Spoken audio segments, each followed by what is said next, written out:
அனைவருக்கும் மதிய வணக்கம். என் பேர் தினேஷ். நான் மீனாட்சி ஆளும் மதுரையிலேருந்து வரேன். கோயம்புத்தூரில் உங்கள் எல்லாரையும் பார்க்கறதுல ரொம்ப சந்தோஷம். இதில் டாஸ்க் என்னென்னா, காலையில் பேசியிருந்தால் ஏதோ தெரிஞ்சதையோ இல்லை நடந்து வந்த பாதையவோ சொல்லிவிட்டு கடந்து போயிருக்கலாம். மதியானம் எல்லோரும் நல்லா அறத்தூக்கத்தில் இருக்கீங்கன்னு நினைக்கிறேன். அப்படி தானே? சாப்பிட்டு அப்படியே ஒரு மாதிரி மயக்கமாக இருக்கீங்க. ரொம்ப டாஸ்க் கொஞ்சம் டஃப்பாக தான் இருக்குது. பட் இருந்தாலும் உங்ககிட்ட என்னோடய அனுபவங்களை பகிர்ந்துக்கிறதுக்கு ரொம்ப ஆர்வமாக இந்த இடத்துல வந்திருக்கேன். கிளியராக இருக்கா பேசுகிறது? எக்கோவாக இருக்கா? ஓகே. இதில் எவ்வளோ பேர் தொழில் தொடங்கணும்னு ஆசையில் இருக்கீங்க? இங்கே காலையில் கை தூக்கியிருந்தீங்க ரொம்ப பொறுமையாக. ரொம்ப சந்தோஷமாக இருக்குது. நீங்களே கிளாப் பண்ணிக்கோங்க. வேறு யார் பக்கத்தில் நமக்கு தான் நம்ம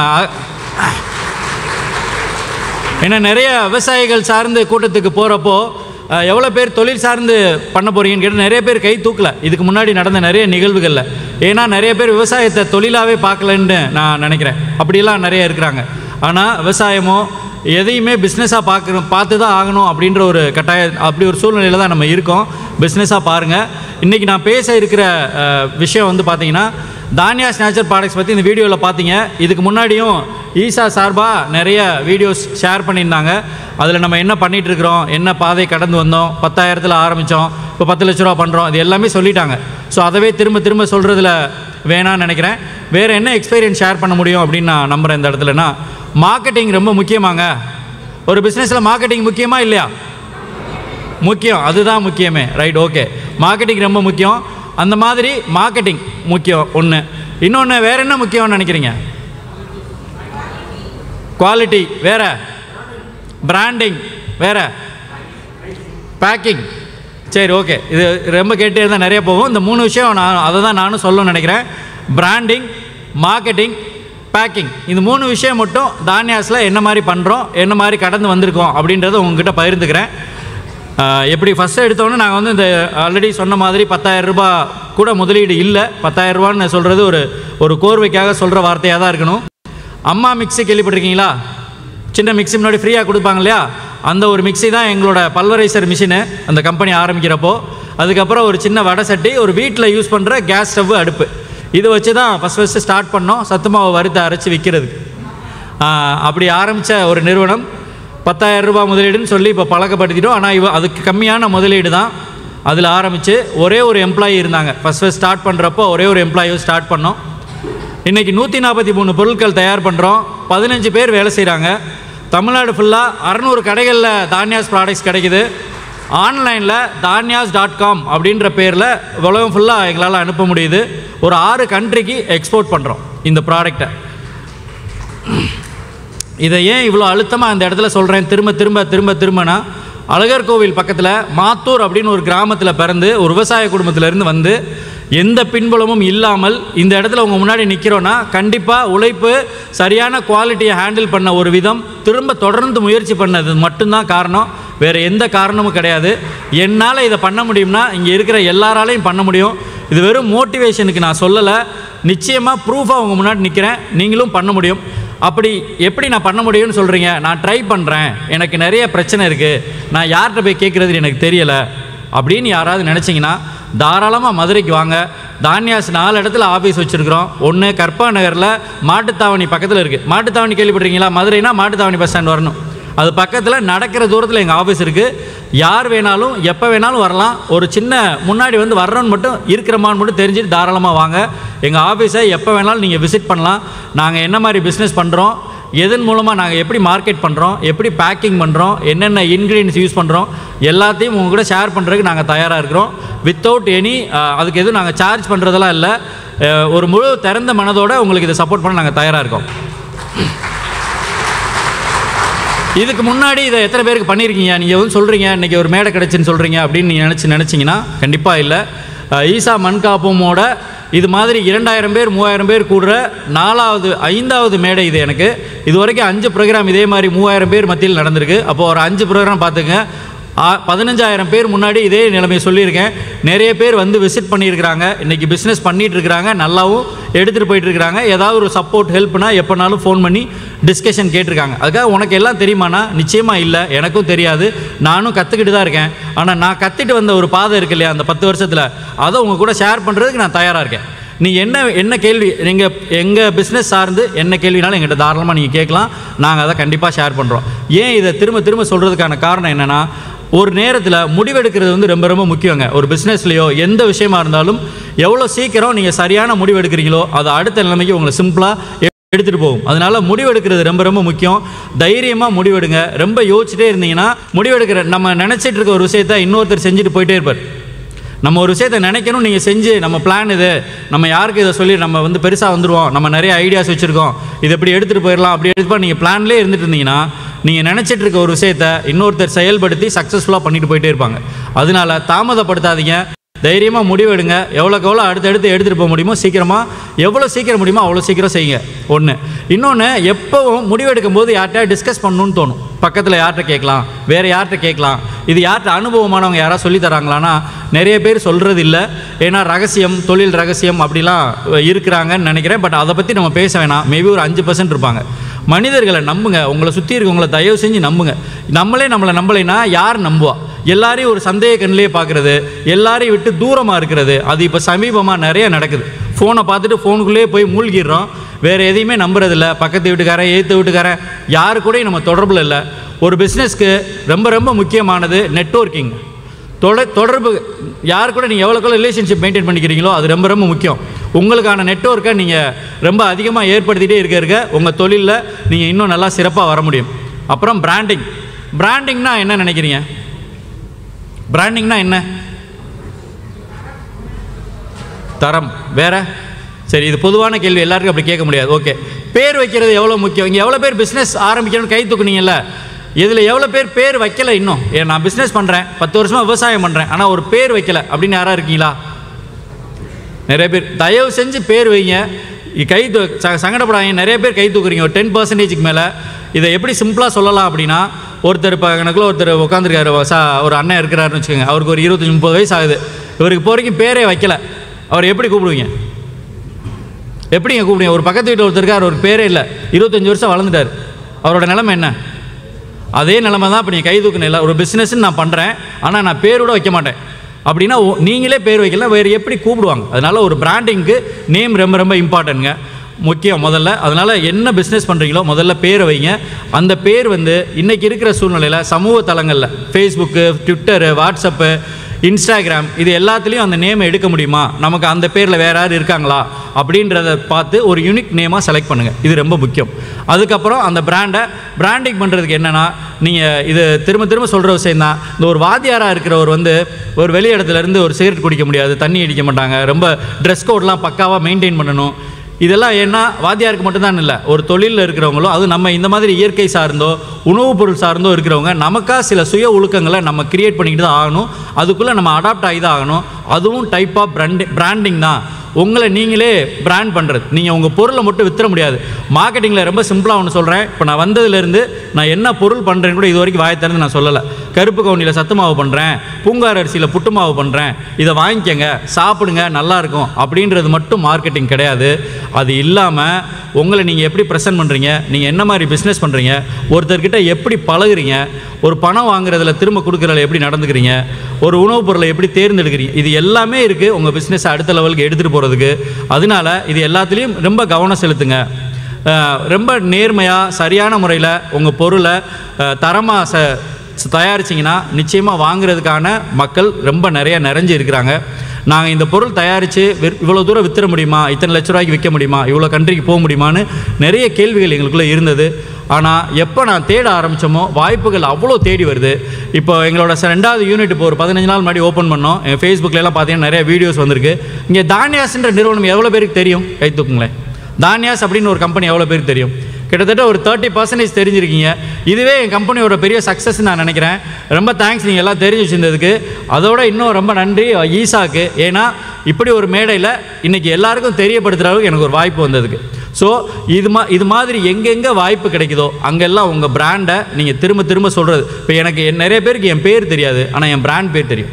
தினேஷ் என் பேர்.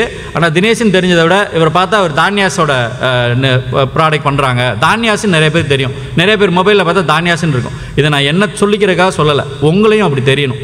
மேபி நீங்கள் ஒருத்தர் வந்து ஒரு தென்னை விவசாயம் பண்ணுறீங்க, தென்னையில் ஒரு ஸ்பெஷல் ப்ராடக்ட் பண்ணுறீங்க அப்படின்னா தென்னைன்னு யோசிச்சா உங்கள் ஞாபகம் வரணும், உங்களை சார்ந்து இருக்கவங்களுக்கோ நீங்கள் பண்ணுற பிஸ்னஸ்க்கோ. அது மாதிரி பண்ணுறதும் பிராண்டிங் தான். இது இல்லாமல் மார்க்கெட்டிங்கில் என்ன மாதிரி யுக்திகள் நாங்கள் ஹேண்டில் பண்ணுறோம் அப்படின்றது சொல்லணுன்னா, சோசியல் மீடியா இன்றைக்கி பெரிய சப்போர்ட்டாக இருந்ததுங்க. சோசியல் மீடியா வந்து ரொம்ப ரொம்ப பெரிய சப்போர்ட். அதில் ஆவணப்படுத்துறதுன்னு சொல்லுவாங்க. அப்படின்னா நீங்கள் என்ன பண்ண ஆரம்பிக்கிறீங்களோ, விதை போட்டதுலேருந்து அதை எங்கே வாங்குறீங்க, பிளாக் செயின் டெக்னாலஜின்னு சொல்கிறாங்க. இன்றைக்கி லேட்டஸ்ட்டாக நீங்கள் யோசிக்கணும்னா பிளாக் செயின் டெக்னாலஜி, அது வந்து ஃபியூச்சரிஸ்டிக்காக இன்னும் ரொம்ப பிரபலமாக இருக்க போகுது. அது என்னன்னா, இப்போ நீங்கள் ஒரு பொருள் விற்பனை செய்ய போகிறீங்கன்னா அது எங்கே விளையுது, யார் அதை விளைய வச்சா, அதுக்கு என்னென்ன பொருள் பயன்படுத்தினாங்க அப்படின்றத நீங்கள் அந்த ஹிஸ்ட்ரியோடு அந்த பொருளை விற்க போகிறது. அப்போ அந்த நம்பகத்தன்மை வந்து கஸ்டமருக்கு முழுசாக போய் ரீச் ஆகும்.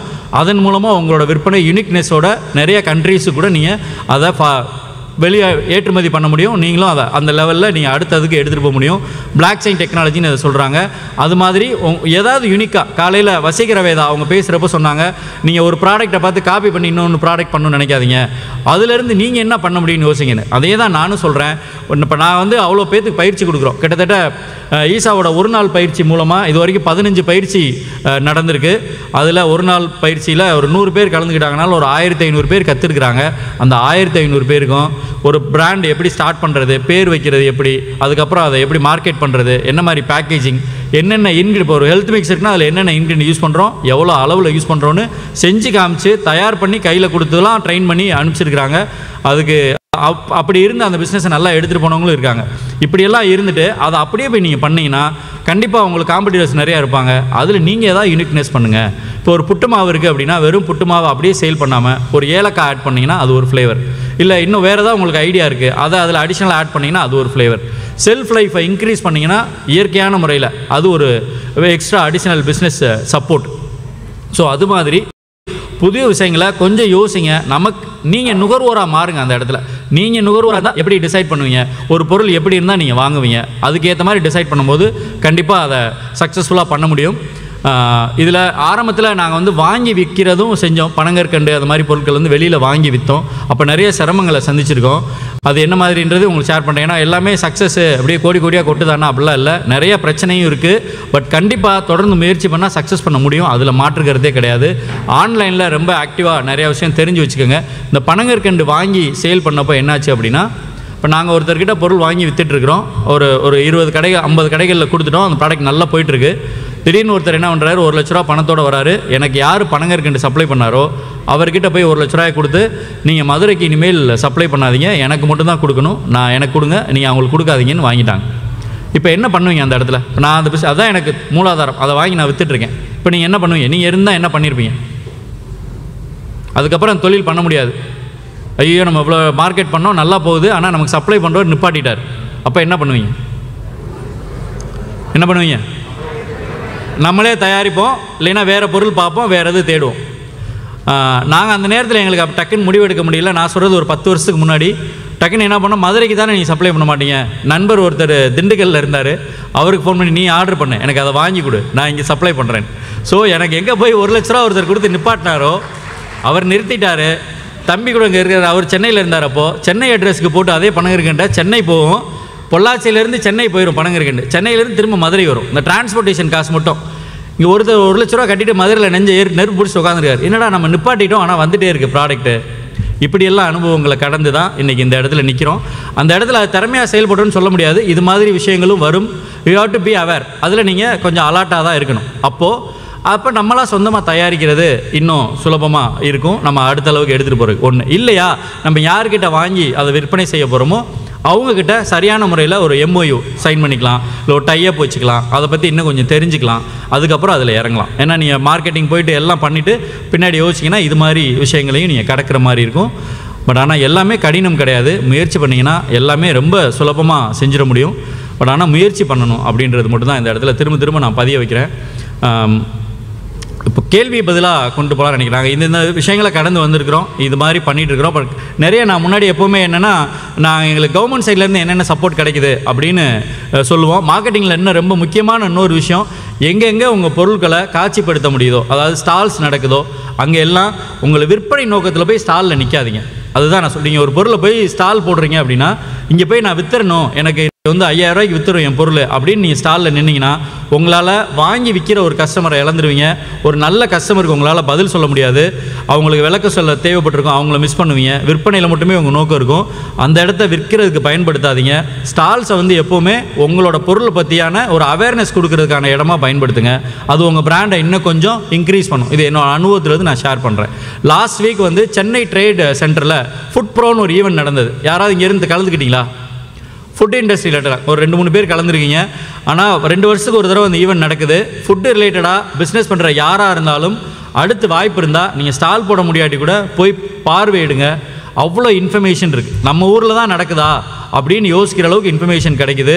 நிறைய மிஷினரிஸ்லேருந்து இண்டஸ்ட்ரியிலேருந்து நிறைய தகவல்களை சேகரிச்சுக்கோங்க. அது வந்து உங்கள் பிஸ்னஸை அடுத்த லெவலுக்கு எடுத்துகிட்டு போகிறதுக்கு ரொம்ப முக்கியமான ஒரு விஷயமா இருக்கும். நமக்கு தெரியல, இன்றைக்கி தெரியலன்னு சொல்கிறதுக்கெலாம் வேலையே இல்லை. நீங்கள் மொபைலில் உட்காந்து வீட்டில் கையிலேயே உங்களுக்கு எல்லாமே பார்க்க முடியும். ஆனால் அதை எப்படி பார்க்கணுன்றது நமக்கு தெரிஞ்சிருக்கணும். இப்போ கோயம்புத்தூரில் எங்கெங்கே ஆர்கானிக் ஸ்டாப் இருக்குது அப்படின்றத சிம்பிளாக ஆர்கானிக் ஸ்டோர் கோயம்புத்தூர்னு தேடினா மட்டும் வந்துடாது. ஒருத்தர் நேச்சுரல் ஷாப்னு கடை வச்சுருப்பாரு, ஒருத்தர் ஹெர்பல் ப்ராடக்ட்னு வச்சுருப்பாரு.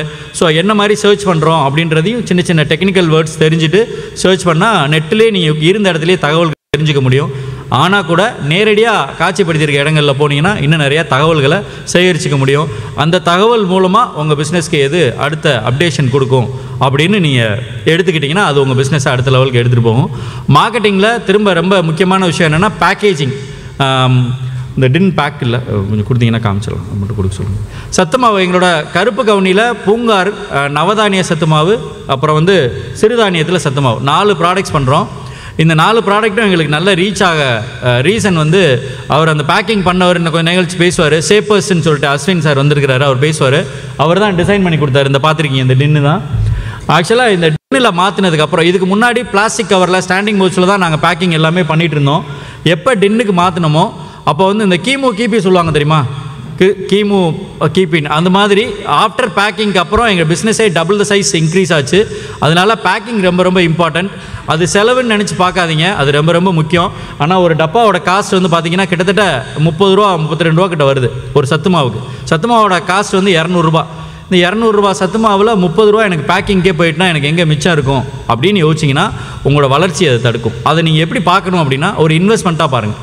நான் எப்படி பார்க்குறேன்னா அது ஒரு இன்வெஸ்ட்மெண்ட்டாகவும் ஒரு அட்வர்டைஸ்மெண்ட்டாகவும் பார்க்குறேன். இப்போ இந்த டப்பா வந்து ஒருத்தர் கொடுத்துட்டோன்னா அவங்க வீட்டில் யூஸ் பண்ணி முடிச்சுட்டு அவங்க கிச்சனில் டிஸ்பிளேயில் இருக்கும். தானியாஸ்ன்ற பிராண்டு திரும்ப திரும்ப அவங்க மனசில் பதிஞ்சிட்டே இருக்கும். அதுக்கு என்னென்ன வழி இருக்கோ அது மாதிரி எல்லாம் உங்கள் பிராண்டையோ உங்கள் ப்ராடக்டையோ உங்கள் கஸ்டமருக்கோ உங்களை பயன்படுத்துகிறவங்களுக்கோ தெரிய வச்சுட்டே இருங்க. அதுக்கு என்னென்ன சின்ன சின்ன வழி இருக்கோ அந்த வழியை கண்டிப்பாக ட்ரை பண்ணுங்கள். அது ரொம்ப யூஸ்ஃபுல்லாக இருக்கும். அதை செலவாக பார்க்காதீங்க, அது முதலீடாக பாருங்கள். எப்போ நீங்கள் வந்து அந்த பேக்கிங் இதெல்லாம் முதலீடாக கன்வெர்ட் ஆகணும். அது நீங்கள் கவரில் கொடுத்தீங்கன்னா கிழிச்சு கூட போட்டுடலாம், வச்சிருக்க மாதிரி யூஸ் பண்ணுற மாதிரி கொடுக்கலாம். இப்போ லாஸ்ட் எங்களோட கடை ஓப்பனிங்க்கு ஒரு சின்ன ஐடியா ஒன்று க்ரியேட் பண்ணோம். ரொம்ப சின்ன விஷயந்தான், பட் ஆனால் யூஸ்ஃபுல்லாக இருந்தது. அதனால் உங்கள்கிட்ட ஷேர் பண்ணுறேன். என்னென்னா ஒரு 10 ஆத்திச்சூடி எழுதி போட்டிருக்கோம் செவத்தில். ஔவையார் கொடுத்த ஆத்திச்சூடி எழுதி வச்சுட்டு 5 வயசு கீழே இருக்க குழந்தைங்க யாராவது வந்துட்டு அதை படித்து மனப்பாடமாக உடனே தப்பு இல்லாமல் சொன்னாங்க இல்லை எழுதி காட்டினாங்கன்னா அவங்களுக்கு ஒரு உண்டியல் பரிசு. இப்போ இதில் என்னாச்சுன்னா தேங்க்யூ, இதை வந்து 2 விதமாக நீங்கள் பார்க்கலாம். ஒன்று, ஒருத்தவங்களுக்கு வந்து சேமிப்பை கற்றுக் கொடுக்குறோம். இன்றைக்கி வந்து குழந்தைங்களுக்கு சேமிப்புன்றது ரொம்ப என்னன்னே கேட்குற மாதிரி ஆயிடுச்சு. நமக்கே அப்படி தான் இருக்குது. இப்போ குழந்தைங்களுக்கு சொல்லவே வேணாம். அப்போ சேமிப்பை கற்றுக் கொடுக்குறோன்றதுல ஒரு உண்டியல், அந்த உண்டியலோட காஸ்ட் பார்த்தீங்கன்னா வெறும் 30 ரூபா, மண் உண்டியல். அப்போ ஒரு மண் பொருள் செய்கிற ஒருத்தருக்கு சப்போர்ட் பண்ணியிருக்கிறோம். ஒரு உண்டியலை கொடுக்க குழந்தைக்கு இது பண்ணுறோம். நம்ம பிராண்டை எக்ஸ்போர்ட் பண்ணுறோம், விற்பனை பண்ணுறோம், தமிழை சப்போர்ட் பண்ணுறோன்ற பேரில் ஆத்திச்சூடியை படிக்க வைக்கிறோம். ஸோ இவ்வளோ விஷயம் இருக்குது. அந்த மாதிரி ஒரு சின்ன சின்ன விஷயத்துலையும் நீங்கள் கவனம் செலுத்தும் போது அதை நீங்கள் எப்படி சொல்கிறீங்கன்னு பொறுத்து இருக்குது. நீங்கள் உங்கள் பொருளை நீங்கள் எவ்வளோ மதிக்கிறீங்கன்னு பொறுத்து இருக்குது. நான் இது என்னோடய ப்ராடக்ட் நீங்கள் அதிலேயே டிஸ்பிளேயில் பார்த்துருப்பீங்க. நான் நேரடியாகவும் காட்டுறேன். இந்த பிளாக் கவுனி ஹெல்த் மிக்ஸ் எங்கே போனாலும் ஒரு ஃபங்க்ஷன் போகிறப்ப இதுவும் என்னோடய மார்க்கெட்டிங் டெக்னிக்காக தான். நான் இதை மார்க்கெட்டிங் டெக்னிக்குன்னு என் பொருளை நான் எவ்வளோ மதிக்கிறேன் அப்படின்றதுக்கான எடுத்துக்காட்டாக சொல்கிறேன். என்ன ஃபங்க்ஷன் போனாலும் சரி, அது எவ்வளோ பெரிய ஈவெண்ட், ஒரு மினிஸ்டர்ஸ் ஃபங்க்ஷனாக இருக்கட்டும், இல்லை ஒரு பக்கத்து வீட்டு காது குத்தாக இருக்கட்டும், இல்லை எங்கேயாவது ஒரு குழந்தை பிறந்த எங்கே போனாலும் சரி, ஒருத்தர் கிஃப்ட்டுனா நான் வெளியில் போய் ஏதோ வேறு கிஃப்ட்டு அதெல்லாம் எதுவும் வாங்கிட்டு போகிறது பழக்கமாக இல்லை. எங்களோட தயாரிப்பில் இருக்கிற இந்த சத்து மாவு, இந்த பொருட்களை தான் பையில் எடுத்துகிட்டு போய் கொடுக்குறேன். அதை நீங்கள் முதல்ல பழக்கப்படுத்தினீங்கன்னா தான் மற்றவங்களுக்கு அது பழக்கமாக வரும். எப்போ நான் இதை பழக்கப்படுத்த ஆரம்பிச்சனோ அதுக்கப்புறம் எனக்கு தெரிஞ்ச நிறைய பேர் இதை கிஃப்டாக வாங்கிட்டு போய் மற்றவங்களுக்கு கொடுக்க ஆரம்பித்தாங்க. அதே மாதிரி இதை நீங்கள் எப்படி ப்ரெசென்ட் பண்ணுறீங்கன்னு பொறுத்து இருக்குது. இது நான் எந்த இடத்துலையும் என் பொருளை நான் கையில் எடுத்துகிட்டு போகிறதுக்கு தயங்குனதே கிடையாது. இது நம்ம வந்து ஒரு கவரில் இருக்குது, நம்ம சத்து மாவு விற்கிறோம், இது இப்போ எப்படி பார்ப்பாங்க, ஒரு பயங்கரமான மீட்டிங். நான் நிறைய BNIன்னு ஒரு அமைப்பில் இருக்கேன், பிஸ்னஸ் நெட்வொர்க் இன்டர்நேஷனல்னு சொல்லுவாங்க. ஸோ அதிலெல்லாம் வருஷத்துக்கு கிட்டத்தட்ட 50,000 பே பண்ணி ஒரு மீட்டிங்க்கு 1000 ரூபா பே பண்ணணும். டெய்லி வாரத்தில் ஒரு நாள் காலைல மீட்டிங் இருக்கும். அதில் நெட்வொர்க் பிஸ்னஸ் ரிலேட்டடாக மட்டும் தான் பேசுவாங்க. கொஞ்சம் ஹை அண்ட் பீப்புள்ஸ்லாம் நிறைய இருப்பாங்க. ஸோ இப்போ அங்கெல்லாம் பார்த்தீங்கன்னா கோட் ஷூட் போட்டுட்டு அப்படி இப்படி ஒரு விவசாயம்னா ஒரு மாதிரி பார்க்குற ஒரு சூழ்நிலையெல்லாம் இருக்கும். தப்பாக சொல்லலை, ஒரு சிலர் அப்படி இருக்கலாம், அந்த என்வரான்மெண்ட் அப்படி இருக்கும். அந்த இடத்துல நான் சத்து மாவு புட்டு மாவுன்னு எடுத்துகிட்டு போனேன்னா ஏதோ என்னை அந்நியன் மாதிரி பார்ப்பாங்க, யாரா எங்கேயோ வந்துருக்கேன் சத்து மாவு தூக்கிட்டு வரான்னு. கண்டிப்பாக நிச்சயமாக அப்படியெல்லாம் ஒரு சூழ்நிலை இருந்தது. பட் ஆனால் இன்றைக்கி அதவே ரொம்ப ப்ரௌடாக பார்க்குற ஒரு சூழ்நிலை வந்திருக்கு. இன்றைக்கி BNI மீட்டிங்ஸில் நம்ம ப்ராடக்ட்ஸை வந்து கிஃப்டாக கொடுக்குற மாதிரி சூழ்நிலை மாறி இருக்குது. அதுக்கு எங்கே மாறும்னா நம்ம பொருளை நம்ம எவ்வளோ மதிக்கிறோன்னு பொறுத்து இருக்குது. நீங்கள் ஒரு பனை ஓலை பொருள் பண்ணுறீங்களோ, இல்லை நீங்கள் என்ன தயார் பண்ணி ஊதுபத்தியாக இருக்கட்டும், சாம்பிராணியாக இருக்கட்டும், மாட்டு தீவனமாக இருக்கட்டும், நீங்கள் அதை எப்படி ப்ரெசென்ட் பண்ணுறீங்கன்றதுல இருக்குது. அதனால் உங்கள் பொருளை நீங்கள் முதல்ல மதிங்க, நீங்கள் நல்லா ப்ரெசென்ட் பண்ணுங்கள். இந்த ப்ரெசன்டேஷன் பண்ணுறதுக்கு காரணம் இந்த பேக்கேஜும் ஒரு முக்கியமான காரணம். எப்போ அதை கிளியராக பேக் பண்ண முடிஞ்சதோ என்னால், அதுக்கப்புறம் தான் நான் போய் ஒரு தட்டை இதை கிஃப்டாக நீட்ட முடிஞ்சது. அப்படி எடுத்துகிட்டு போனதில் நான் ரொம்ப ஒரு கிஃப்டடாக ஒரு நாள் நான் உணர்ந்தேன். ஒரு நாளை வந்து இந்த நாளே வந்து நமக்கு ரொம்ப ஒரு ஆசீர்வதிக்கப்பட்ட நாள், ரொம்ப கிஃப்டடான நாள், நம்ம பிறந்ததுக்கே ஒரு அர்த்தமான நாள் அப்படின்னு ஒரு நாள் நான் ஃபீல் பண்ணேன். என்னைக்கு அப்படின்னா, லாஸ்ட் இயரில் ஒரு ஈவெண்ட் நடந்தது ஈசா யோகா சென்டரில். அன்றைக்கி வந்து நேச்சுரல் ஜார்விக் சேனல்லேருந்து ஒரு ஷூட்டிங் நடக்குது, ஒரு ஈவெண்ட்டு. அதில் வந்து சத்குரு அவங்க கலந்துக்கிட்டாங்க. அவங்க கூட வந்து ஒரு 10 விவசாயிகள் சார்பாக இங்கே இருக்க நிறைய பேர் இருக்கிறாங்க. இப்போ பொன்னரசி அவங்க, என்ன யமுனா அக்கா அவங்க, இன்னும் நிறைய பேர் இங்கே இருக்கிறவங்களும் கலந்துக்கிட்டாங்க. நானும் அதில் ஒருத்தராக கலந்துக்கிட்டேன். அந்த டைமில் பார்த்தீங்கன்னா நிறைய ரெஸ்ட்ரிக்ஷன்ஸ் இருந்துச்சு. இது ஒரு ஃபாரின் சேனல்ன்றதுனாலையும் சத்குரு அவங்க இருக்கிறதுனாலையும் நம்ம கையில் எதுவும் வச்சுருக்க முடியாது, எங்கேயும் நிற்க முடியாது, நிறைய ரெஸ்ட்ரிக்ஷன்ஸ் இருந்தது. இப்படி தான் இருக்கணும் இந்த இடத்துல. காலையிலேருந்து சாயங்காலம் வரைக்கும் அந்த ஈவெண்ட் நடந்தது. அன்றைக்கி அவர் கூட இருந்ததே ஒரு பெரிய கிஃப்டாக தான் நான் ஃபீல் பண்ணேன். நிறையா கற்றுக்க முடிஞ்சது, நிறைய வைப்ரேஷன் எல்லாமே இருந்தது. அந்த டைமில் இதே சேம் கருப்பு கவுனி ஹெல்த் மிக்ஸை ஒரு நொடி கூட நான் கீழே வைக்கல. காலையில் ஒரு 8-8:30 கையில் வச்சுட்டு எப்படியாவது கையில் கொடுத்துட மாட்டோமா, அதை காமிச்சிட மாட்டோமான்னு ஒரு நம்ம அந்த பிராண்ட் அதை எப்படியாவது போய் ரீச் பண்ணிட மாட்டோமான்னு ஒரு இதில் கையில் வச்சுட்டே இருந்தேன். ஒரு மதியம் போல் டைமில் சத்குருக்கிட்டே இதை கொடுக்குற மாதிரி எனக்கு ஒரு வாய்ப்பு வந்தது. அதை கொடுத்தேன். ஒரு 100 தடவை, ஒரு 5 தடவை 6 தடவை காட்டியிருப்பார் அந்த நேஷனல் கிராவிக் சேனலில். இது நம்ம விவசாயி ஒருத்தர் இங்கே இருந்து பண்ணுறாங்க, தமிழ்நாட்டிலேருந்து கருப்பு கவுனியில் சத்து மாவு பண்ணியிருக்காங்கன்னு நேஷனல் ஜாரவிக் சேனலில் சத்குரு அவங்க கையால் இந்த ப்ராடக்ட்டை அப்படி காமிச்சார். இதுக்கு மேலே வேறு என்ன கிஃப்ட் வேணும் அப்படின்னு எனக்கு தெரில. ஆனால் அது எப்போ நடந்ததுன்னா, நான் அதன் மேலே நம்பிக்கை வச்சு அதை பொறுமையாக எத்தனை பேர் சொன்னாலும் ஒரு பச்சை துண்டை வச்சுட்டு இதை அப்படியே வச்சுட்டு இங்கே இருக்கிறவங்க எல்லாருக்கும் தெரியும் அதை நான் கீழே வைக்கவே இல்லை. அது மாதிரி தொடர்ந்து முயற்சி பண்ணும்போது நிச்சயமாக நம்மளால் ரீச் பண்ண முடியும்.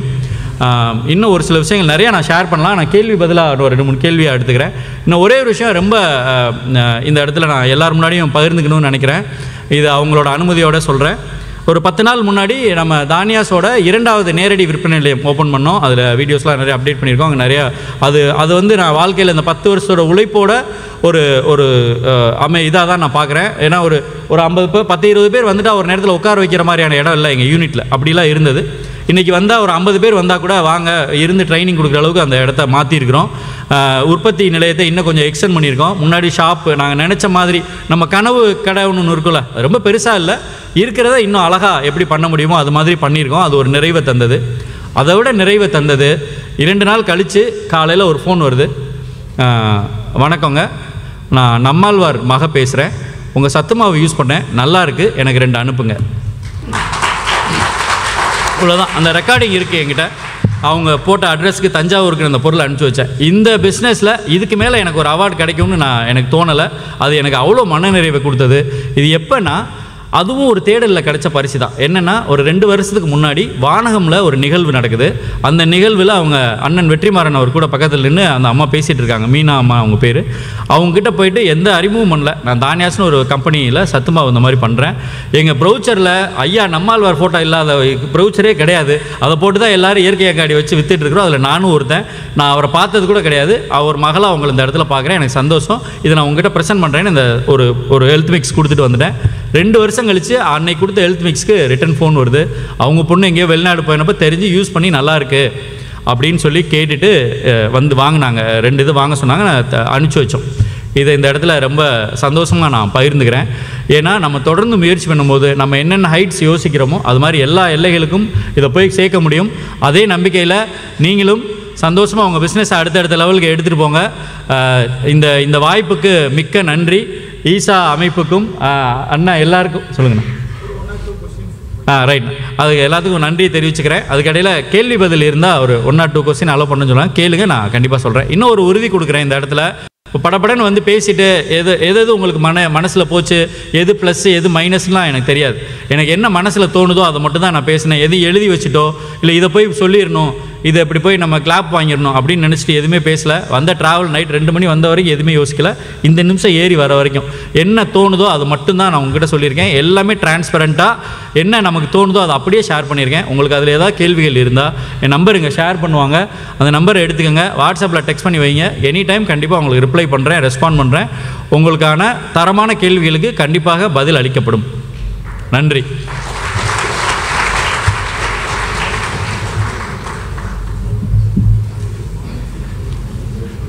இத்தனை ஆண்டு கால அனுபவத்தில் இருந்து கேளுங்க.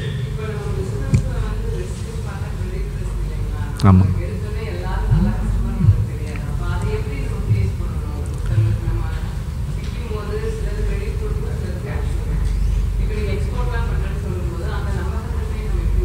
உருவாக்கி. நல்ல கேள்வி. கிரெடிட்டை எப்படி ஹேண்டில் பண்ணுறதுன்னு கேட்குறாங்க.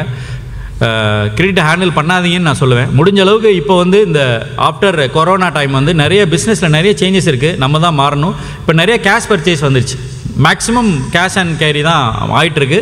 அதுக்கு நமக்கு கொஞ்சம் தைரியம் வேணும். நான் கேஷாக மட்டும்தான் கொடுக்க முடியும், நீங்கள் முடிஞ்சால் கொடுத்து வாங்கிக்கங்க அப்படின்ற மனநிலையில் நீங்கள் மாறினீங்கன்னா மேபி ஒரு 10% ஆஃப் பிஸ்னஸ் வந்து உங்களுக்கு குறையலாம் கிரெடிட் கொடுக்காதனால. ஆனால் 90% சப்போர்ட் பண்ணுறாங்க. நாங்கள் கேஷ் அண்ட் கேரி தான் பண்ணுறோம், எங்களுக்கு சக்ஸஸ்ஃபுல்லாக இருக்குது. முன்னாடி கஷ்டப்பட்டோம், இப்போ அந்த கஷ்டம் இல்லை. கண்டிப்பாக கேஷ் அண்ட் கேரி போங்க. ஒரு 4-5 பிஸ்னஸ்க்கு அப்புறம் உங்களை தொடர்ந்து அவங்க நீங்கள் பழகுனதுக்கப்புறம் அந்த நம்பகத்தன்மை வந்ததுக்கப்புறம் பில் டு பில் போகலாம். அதுதான் இதுக்கு தீர்வாக இருக்குது. பட் இன்றைக்கி நிறைய மாற்றம் இருக்குது, முன்னாடி மாதிரி இல்லை.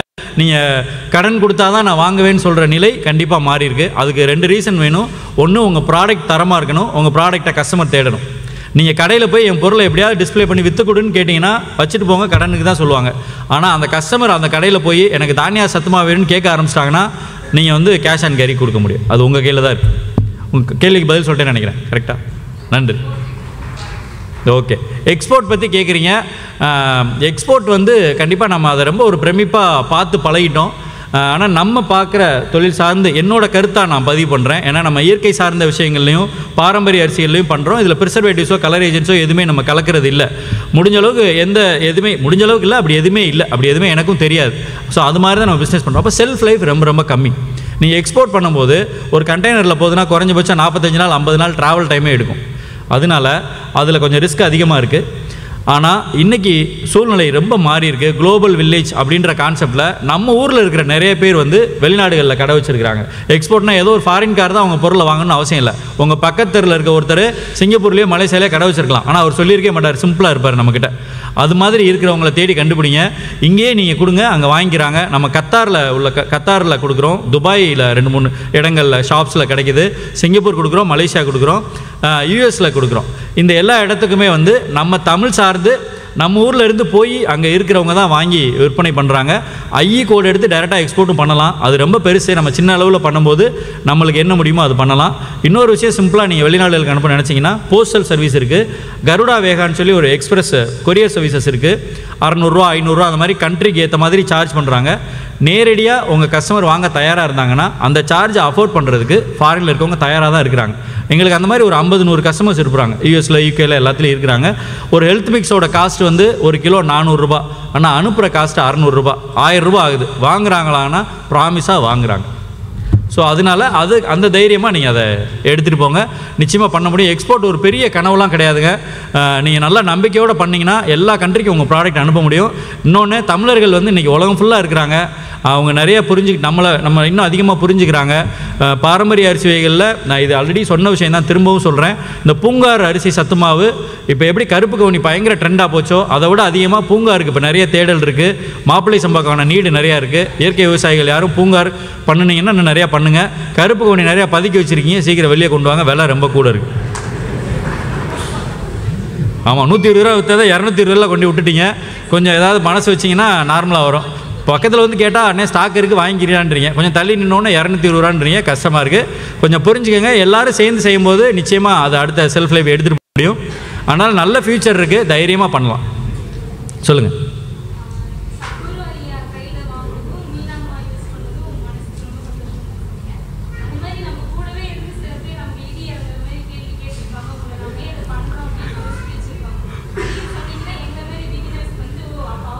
சரி, கண்டிப்பாக நீங்கள் அப்போ அவங்க என்ன கேட்குறாங்கன்னா சந்தோஷத்தால் மட்டுமே ஷேர் பண்ணிட்டே போகிறீங்க, இந்த கஷ்டமான விஷயத்தில் எதுவும் சொல்ல மாட்டீங்கன்னு சொன்னால் சத்தியமாக எல்லோரும் உட்காந்து அழுதுட்டு தான் இருக்கணும், வேறு எந்த வேலையும் பார்க்க முடியாது. அவ்வளோ கண்ணீர் கதைகள்லாம் பின்னாடி இருக்குது, நிறைய அழுதுட்டோம், அது போதும். கண்டிப்பாக சரிங்க, சந்தோஷமாக ப்ரெசென்ட் பண்ணுங்கள். ஒரு வேளை வலியே இருந்தாலும் அதை வலின்னு நினைக்காம வலி பாதைன்னு நினச்சிக்கோங்க, பெயினாக நினைக்காதீங்க. கண்டிப்பாக சக்ஸஸ் பண்ண முடியும். இது நான் சும்மா வெறும் வார்த்தைக்கு சொல்லலை, திரும்ப பேசுனேன்னா எனக்கு பேச்சே வராது, அந்தளவுக்கு pains we already cross. So அதனால் வலி இல்லாமல் எதுவுமே கிடையாதுங்க. 100% அவ்வளோ பெயின் இருக்குது, அவ்வளோ கஷ்டங்களை கடந்து தான் இன்றைக்கி இந்த இடத்துல நிற்கிறோம். எதுவுமே சும்மா திடீர்னு வந்து 10,000 ஆரம்பித்தோம் 10 லட்சம் வருதுன்றதெல்லாம் வெறும் கதை கிடையாது. 10 வருஷம் வலி இருக்குது அதுக்கு பின்னாடி. அதனால் வலி மட்டுமே உங்களை நிறுத்திடாது, வலி உங்களுக்கு வழிகாட்டும். அதனால் எவ்வளோக்கு எவ்வளோ பெயின் அனுபவிக்கிறீங்களோ அவ்வளோக்கு எவ்வளோ நீங்கள் சக்ஸஸ் பண்ண முடியும். பட் உங்களை நீங்கள் நம்புங்க. சொல்லுங்கள். சாரி மேடம், கேட்கல. ஆமாம், தாராளமாக கற்று தரோம், வாங்க மதுரைக்கு. அழகர் கோவில் தெரியுமா உங்களுக்கு எல்லாருக்கும்? சித்திரைத்தூரில் கேள்விப்பட்டிருப்பீங்களா அழகர் கோவில்? அது பக்கத்தில் மாத்தூர் இருக்குது வில்லேஜ், நம்ம அங்கே தான் நம்மளோட ஃபார்ம் இருக்குது. அது இல்லாமல் அழகர் கோயிலில் மதுரை வந்தீங்கன்னா ரொம்ப ஈஸியாக ரீச் ஆகிற மாதிரி தான் எங்கள் அட்ரஸ் இருக்குது. நீங்கள் தாராளமாக ஃபோன் பண்ணிட்டு வாங்க, நேரடியாக வாங்க. நீங்கள் என்ன ப்ரிசர்வேட்டிவ் வைக்கிறோம் இல்லைன்னு நீங்களே பார்த்துக்கலாம். பட் ஒரு விஷயம், நம்மளாம் ஒரு மென்டல் பிளாக் வச்சுக்குவோம், நம்ம இதை ப்ரிசர்வேட்டிவ் வச்சா தான் இதை லைஃப் கொண்டு போக முடியும்னு நினைக்காதீங்க. நம்ம பாரம்பரியமாக நம்ம பழக்க வழக்கத்திலே நிறைய விஷயங்கள் இருந்திருக்கு. இதை வந்து நம்ம வறுத்து அரைக்கும் போது அதோட மாய்ச்சர் கண்டென்ட் குறையும். ஸோ அது ஒரு லைஃப் கொடுக்கும். நீங்கள் பத்திரமா காய வச்சு எடுத்து வைக்கும்போது அதில் மாய்ச்சர் கண்டென்ட் குறையும். அது மாதிரி இயற்கையான விஷயங்களே நிறையா இருக்குது. 2 மிளகா போட்டிருந்தீங்கன்னா வரகரிசியில் சீக்கிரம் வண்டு வராது. ஒரு அண்டாவில் கொட்டி வச்சிங்கன்னா அவ்வளோ சீக்கிரம் வண்டு வராது. இது மாதிரி நிறைய சின்ன சின்ன விஷயங்கள் இருக்குது. ஏதோ பூச்சி மருந்து அடிச்சு தான் வண்டை சாகடிக்குன்னு நினைக்காதீங்க. தயவு செஞ்சு வண்டெல்லாம் சாவடிக்காதீங்க, அதெல்லாம் இருக்கட்டும் உயிரோடு. ஆமாம், எல்லோரும் கொண்டீங்கன்னா அப்புறம் என்ன செய்யும்? ஐயா பூச்சி செல்வம் தான் சொல்லுவாங்க, நல்ல பூச்சியெல்லாம் கொண்டாதீங்கன்னு. அது மாதிரி அது பாட்டில் இருக்கட்டும், நீங்கள் அதை டிஸ்டர்ப் பண்ணாதீங்க. ப்ரிசர்வேட்டிவ்ஸ் இல்லாமல் கண்டிப்பாக பண்ண முடியும். 11 வருஷமாக அப்படி தான் பண்ணிகிட்டு இருக்கிறோம். ப்ரிசர்வேட்டிவ்ஸ், கலர் ஏஜென்ட்ஸ் வேறு எதுவுமே தேவையில்லை. நிச்சயமாக நான் சரியான முறையில் ஹெல்த் மிக்ஸோ இல்லை இட்லி பொடியோ, அதுக்கு என்ன செல்ஃப் லைஃபோ 3 மாதம்னா 3 மாதம், 6 மாதம்னா 6 மாதம்னு சொல்லி சேல் பண்ணிங்கன்னா நிச்சயமாக பண்ண முடியும். நான் டைம் இருக்கானா? போதும். ஒரு கேள்வி, கடைசி கேள்வி சொல்லுங்கண்ணா. வணக்கம் அண்ணா, புரியல. என்ன கேட்குறாங்க? நியூட்ரிஷனல் லாஸ் ரெடி அல்ல, எனக்கு இந்த கேள்விக்கான பதில் தெரியல. நான் நேரடியாக ஒத்துக்கிறேன், உண்மையிலே அந்த கேள்விக்கான பதில் தெரியல. சொல்லுங்கள். ஐயோ, எனக்கு நியூட்ரிஷன் கேட்டுச்சு தலைவா, நான் என்ன பதில் சொல்கிறது? எனக்கு ரொம்ப அருமையான கேள்வி. அதுதான் கேள்வி புரியலை. நியூட்ரிஷனை லாஸ் பண்ணால் என்ன செய்யறேன்னா, நமக்கு தெரியலைன்னு ஒத்துக்கணும். இதுவும் ரொம்ப முக்கியங்க ஒரு பிஸ்னஸில். நீங்கள் எப்போ உங்களுக்கு தெரியலைன்னு ஒத்துக்கிறீங்களோ you will be in success. அதே மாதிரி நோ சொல்ல பழகிக்கங்க. என்னால் முடியாதுன்னா நோன்னு சொல்லுங்கள் தயவு செஞ்சு. அதை தயங்கிக்கிட்டு ஐயோ சொல்லலாமா என்ன நினைப்பாருன்னு நினச்சிங்கன்னா அதுவும் உங்களுக்கு கஷ்டத்தை கொடுக்கும். நோ சொல்ல வேண்டிய இடத்துல நோ சொல்லுங்கள். இப்போ அவர் கேட்ட கேள்விக்கு பதில், சாரி எனக்கு புரியல, நியூ பிஸ்னஸை ஹேண்டில் பண்ணுறதுக்கு என்ன திரும்ப சொல்லுங்கள் சார். Okay, right. நியூ பிஸ்னஸை லாஸ் பண்ணாமல் பண்ணுறது எப்படி அப்படின்னா, நான் நினைக்கிறேன் இல்லை, நியூ பிஸ்னஸ் தான் லாஸ் பண்ணலை இது வரைக்கும், எதுவுமே இழக்கலை. நம்பிக்கை மட்டும்தான். நீங்கள் பெருசாக இன்வெஸ்ட்மெண்ட்டே தேவையில்லை, நீங்கள் தான் அதுக்கு இன்வெஸ்ட்மெண்ட்டு. பெருசாக கடன் வாங்கி உடனே அகலக்காலெலாம் வைக்காதீங்க. முதல்ல பிஸ்னஸை புரிஞ்சுக்கங்க. சரி அதுலேருந்து வர்ற இன்வெஸ்ட்மெண்ட்டே அதில் கொடுங்க. யார்ட்டையும் கடன் வாங்காதீங்க. உங்கள்கிட்ட என்ன இருக்கோ அதுலேருந்து தொடங்குங்க. இன்றைக்கி தொழில் தொடங்குறதுக்கு முன்னாடி தான் 10 லட்சம் வேணும் 5 லட்சம் வேணும் அப்படிலாம் இருக்குது. இப்போ பெருசாக பண்ணுன்னா நிறைய கோடிகள் வேணும், நான் இல்லைன்னு மறுக்கலை. ஆனால் நம்பிக்கையோட நம்ம சார்ந்து பண்ணுற பிஸ்னஸில் வெறும் 5000 ரூபா முதலீட்டில் நீ பிஸ்னஸ் ஸ்டார்ட் பண்ண முடியும். எல்லாமே ரொம்ப சிம்பிள்ங்க. நீங்கள் ரொம்ப பெருசாக எதையும் யோசிக்காதீங்க. விஜய் டிவியில் உங்கள் விளம்பரம் வந்தால் தான் நீங்கள் கம்பெனின்னு நினைக்காதீங்க. உங்கள் வாட்ஸ்அப் ஸ்டேட்டஸில் நீங்கள் கருப்பு கவுனி 50 ரூபான்னு வச்சிங்கன்னா நீங்கள் பிஸ்னஸ் மேன் தான். ஸோ அதனால் அதுக்கு என்ன செலவாகும்னு நினைக்கிறீங்க? அதுக்கு எந்த செலவு ஆகாது. என் கருப்பு கவுனி நல்லா இருக்குன்னு நீங்கள் தைரியமாக சொல்ல முடிஞ்சால் போதும். அதனால் நியூ பிஸ்னஸில் லாஸ் ஆகிறது அப்படின்றது நீங்கள் என்ன மாதிரி பிஸ்னஸ் எடுக்கிறீங்க, அதில் என்ன ரிஸ்க் எடுக்கிறீங்கன்னு பொறுத்து இருக்குது. கண்டிப்பாக எந்த தொழிலும் தோற்று போகாது. நீங்கள் சரியாக பொறுமையாக பக்குவமாக கேட்டு செஞ்சீங்கன்னா நிச்சயமாக எந்த தொழிலும் தோக்காது. தோக்கிறதுக்குன்னு ஒரு தொழிலே கிடையாது. நம்ம தான் தோற்று போவோம். நம்ம முயற்சி வேணால் தோற்று போவோம். தொழில் தோக்கவே தோக்காது.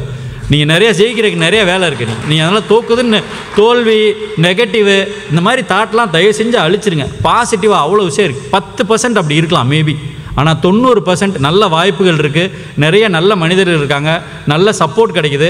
அது மாதிரி பாசிட்டிவான எண்ணத்தோட எதையுமே பாருங்கள், கண்டிப்பாக ஜெயிக்க முடியும். எல்லாரும் ஜெயிங்க. வாழ்த்துக்கள். நன்றி நன்றி நன்றி.